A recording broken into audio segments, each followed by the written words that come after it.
হরে কৃষ্ণ, হরে কৃষ্ণ। আমরা খুব খুশি, কারণ গতকাল ওই যে মাইতি বাবুর কাছে আমরা যে মেশিনটা 2 বছর আগে রিপেয়ারিং করার জন্য দিয়েছিলাম, সেটা কালকে আনা হয়েছে। এবং তিনি কি করে জেনেছেন আমরা জানি না, সেই 10,000 টাকা তিনি মায়ের চরণে দান করেছেন। তার জন্য আমরা খুব খুশি, তাকে কোটি কোটি ধন্যবাদ দিই। আমরা জানি যে পৃথিবীতে এমন কিছু লোক আছে যারা উদার, যারা সাহায্য করতে চায়, তাদের আমরা নাম জানি না, কিন্তু মাইতি বাবুকে কোটি কোটি ধন্যবাদ দিই। এবং তিনি আমাদেরকে আমন্ত্রণ জানিয়েছেন, যদি কোনো কিছু খারাপ হয় আপনি আমাদের কাছে আসবেন, তাকে হ্যাঁ, তার জন্য তাকে অনেক ধন্যবাদ। হরে কৃষ্ণ।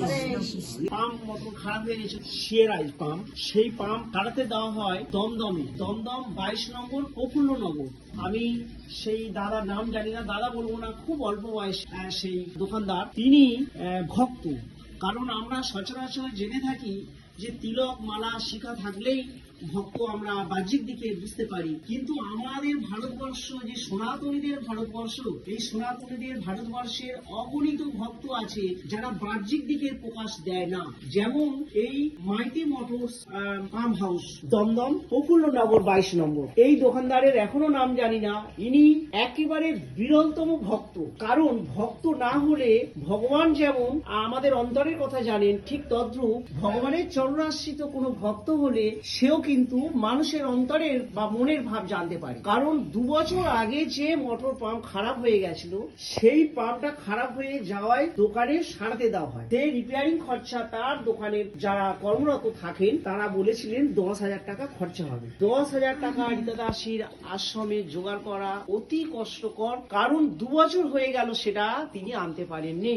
এবং যে মোটরটা চলছিল সেটা ইদানিং মাসখানেক লিক করছে, জল লিক করছে। মিস্ত্রি বলেছে সিল কেটে গেছে, এটাও তাড়াতাড়ি না সারালে এটা আরো অনেক বেশি খরচা হবে। এই অবস্থায় ছাদ ভেসে যাচ্ছে। তখন এরা আশ্রম থেকে 5,000 টাকা সঞ্চয় করে আর 5,000 টাকা সুদে নিয়ে 10,000 টাকা জোগাড় করে গতকাল 5 তারিখে কাছে পৌঁছে যায় মোটর পাম্পটা আনতে। উনি টাকাটা নিয়েও নিলেন। নিয়ে নেওয়ার পরে যখন গাড়িতে তার মোটর পাম্প তুলে দিচ্ছে, মা মনসা লেখা মোটর পাম্প, তখন তিনি সেই টাকাটা ডেকে আমার হাতে দিচ্ছেন।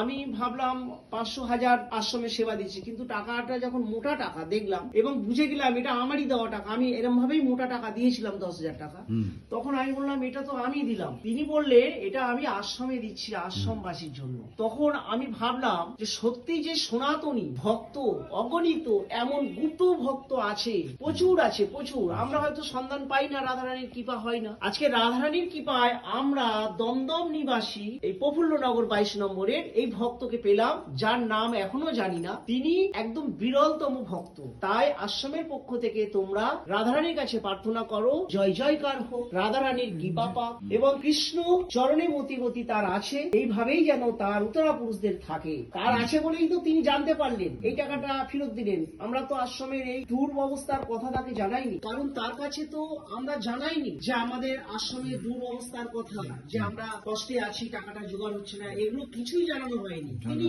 ভিন্ন জায়গায় থাকে, ভিন্ন জায়গা, কেন জানাবো? কিন্তু তিনি প্রকৃত ভক্ত। আজকে আমাদের চোখ খুলে গেল যে প্রকৃত ভক্ত না হলে অন্তরের কথা জানতে পারে না। তাই তিনি আমাদের অন্তরের কথা জানতে পেরেছেন। তাই আমরা নিশ্চিত তিনি রাধারানীর কৃপাবশত আমাদের মহাপ্রভু চরণাশ্রিত।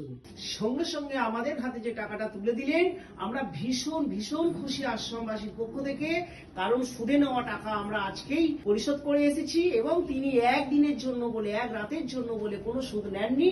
আমরা 10% সুদে টাকাটা এনেছিলাম, তিনি কোনো টাকা নেননি, পুরো 5,000 টাকাটা নিয়েছেন। এবং তিনিও এই গল্পটা শুনে অবাক হলেন, যিনি সুদে টাকাটা দিয়েছিলেন। তিনিও বললেন যে হ্যাঁ, পৃথিবীতে মানুষ আছে।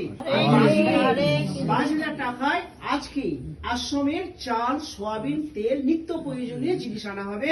আর সকালবেলায় লাড্ডু রুটি চলে এসেছে। সকালে তোমরা কি খেয়েছো? আমরা সকালবেলা চা মুড়ি খেয়েছি। এখন আবার আমাদের টিফিন হবে, লাড্ডু পাউরুটি টিফিন হবে, লাড্ডু পাউরুটি টিফিন হবে। হরে কৃষ্ণ। তাহলে রীতা দাসীর কন্ট্যাক্ট নাম্বার 9836769125। এটা সবাই সবাইকে প্রচার দাও, ছড়িয়ে দাও। কোনো ভক্ত যদি সহযোগিতা করে, রীতা দাসীর আশ্রমের মায়েরা আনন্দে জীবন অতিবাহিত করবে, খুব শান্তিতে থাকবে। আসুন আপনি লাড্ডু খান। হরে কৃষ্ণ হরে হরে কৃষ্ণ হরে কৃষ্ণ। আমাকে দিচ্ছ ওটা? এরকম হাত এরকম করছে কেন? এরকম করছে। পড়ে না কিন্তু প্রসাদ পড়ে যায় না। না হরে কৃষ্ণ। হরে কৃষ্ণ। এরপর যদি ডেলি খাওয়া যায় আমাকে দাও। তাহলে খুব ভালো। ভালো তো হবে কিন্তু সুগার হয়ে যাবে। সুগার হলে প্রবলেম নাই। গতকাল কীর্তনগানে রীতা দাসী যে প্রসাদ নরসিংহের নামে যে প্রসাদ দিয়েছিলেন, বিতরণ করেছিলেন, সেই প্রসাদ আজকে আমরা গ্রহণ করেছি। ধন্যবাদ। এই মিশনের প্রসাদ আমরা খাচ্ছি। নরসিংহ নরসিংহের প্রসাদ আমরা সেবা নিচ্ছি সবাই। হ্যাঁ হরে কৃষ্ণ।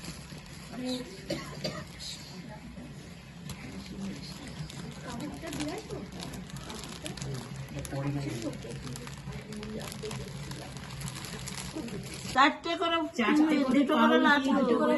হরে কৃষ্ণ হরে কৃষ্ণ। ধরে হাত ঠান্ডায় কাঁপছে। ঠান্ডায় কিভাবে কাঁপছে? ঠান্ডা লাগছে, প্রচন্ড ঠান্ডা লাগছে। চা খাওয়া হয়ে গেছে আজরে? হ্যাঁ, চা খাওয়া হয়ে গেছে। চা খাওয়ার পরে এবারে ব্রেড খাচ্ছি।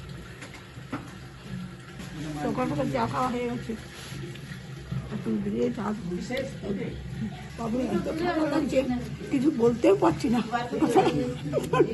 ঠান্ডা লাগছে, ঠান্ডার মধ্যে কিছু বলতেও পারছি না। আমরা খেয়ে পরে যদি একটু গরম চা হতো তো ভালো হতো, কিন্তু এখন টাইমটুকু এখন তো 12টার উপর হয়ে 12টা গেছে। বেজে গেছে, কিন্তু এখন চা খাওয়ার টাইম নয়। হ্যাঁ, সেই জন্য একটুখানি খাচ্ছি। কী করবো, একটু ব্রেড আর লাড্ডু মিষ্টি, এটা আমার পাঠিয়েছে নরসিংহের প্রসাদ। সেই প্রসাদ আমরা হ্যাঁ নরসিংহের প্রসাদ খাচ্ছি। হ্যাঁ, আজ আমরা খুব খুশি। We are happy, we are very happy today. Very very অত্যন্ত